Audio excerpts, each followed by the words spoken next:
രാവിലെ school ട്രിപ്പിനിടെയാണ് Kalamassery വിടാക്കുഴ international സ്കൂളിന്റെ വാഹനം മോട്ടോർ വെഹിക്കിൾ ഇൻസ്പെക്ടറുടെ മുന്നിൽപ്പെട്ടത്. വണ്ടി കണ്ടപ്പോൾ പന്തികേട് തോന്നിയ MVI അസീം രേഖകൾ പരിശോധിച്ചു. ഫിറ്റ്നസ് സർട്ടിഫിക്കറ്റ് ഇല്ലെന്ന് ബോധ്യമായി. തുടർന്ന് കുട്ടികളെ മറ്റൊരു വാഹനത്തിൽ സ്കൂളിലെത്തിച്ചു. വാഹനം കളക്ടറേറ്റ് കോമ്പൗണ്ടിൽ മോട്ടോർ വാഹന വകുപ്പിന്റെ കസ്റ്റഡിയിലേക്ക് മാറ്റി. അറ്റകുറ്റപ്പണികൾ പൂർത്തിയാക്കും മുൻപ് വാഹനം കുട്ടികളെ കൊണ്ടുപോകാൻ ഉപയോഗിക്കുകയായിരുന്നുവെന്നാണ് മോട്ടോർ വാഹന വകുപ്പിന്റെ കണ്ടെത്തൽ. ഡ്രൈവറുടെ ലൈസൻസ് സസ്പെൻഡ് ചെയ്യുന്നതിന് നടപടിയുണ്ടാകുമെന്ന് മോട്ടോർ വാഹന വകുപ്പ് അറിയിച്ചു. സ്കൂൾ അധികൃതരോട് വിശദീകരണം തേടും.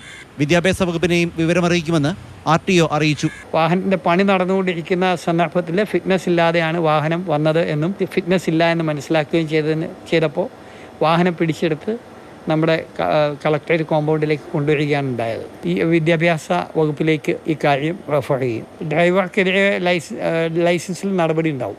കഴിഞ്ഞ ദിവസം കുണ്ടന്നൂരിൽ സ്കൂൾ ബസ്സിന് തീപിടിച്ചതിന്റെ കാരണം കണ്ടെത്താൻ അന്വേഷണം നടക്കുന്നതിനിടെയാണ് ഫിറ്റ്നസ് ഇല്ലാതെ സർവീസ് നടത്തിയ വാഹനം പിടികൂടിയത്. സ്കൂൾ വാഹനങ്ങളെല്ലാം സ്കൂൾ തുറക്കും മുൻപ് തന്നെ വിശദ പരിശോധന നടത്തി സർട്ടിഫിക്കറ്റ് നേടിയിരിക്കണമെന്നാണ് വ്യവസ്ഥ. ഇങ്ങനെയുള്ളവയ്ക്ക് മാത്രമേ അനുമതി നൽകാറുള്ളൂ. ഇതിനിടെയാണ് ഫിറ്റ്നസ് പോലും ഇല്ലാത്ത വണ്ടി കുട്ടികളെയും കൊണ്ട് നഗരത്തിലൂടെ പാഞ്ഞത്. മാതൃഭൂമി ന്യൂസ്, കൊച്ചി.